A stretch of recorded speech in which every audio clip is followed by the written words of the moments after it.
subscribe to our YouTube channel and press the bell icon to get the latest tech updates from TechSole Blog.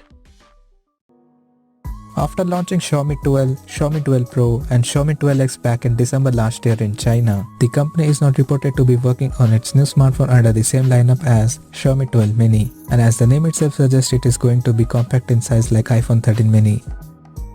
Recently, a tipster Sam has posted the renders of the upcoming Xiaomi 12 Mini that shows the rear panel of the smartphone.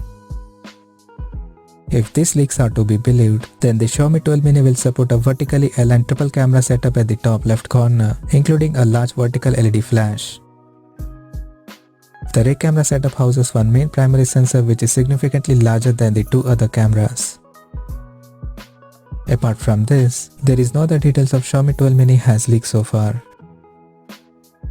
So as of now, that's all we know about the Xiaomi 12 Mini smartphone, and we'll come to know more detail about the phone in the coming days. Till then, stay tuned to TechSole Blog YouTube channel for more tech updates. Thanks for watching. We'll see you guys in our next video.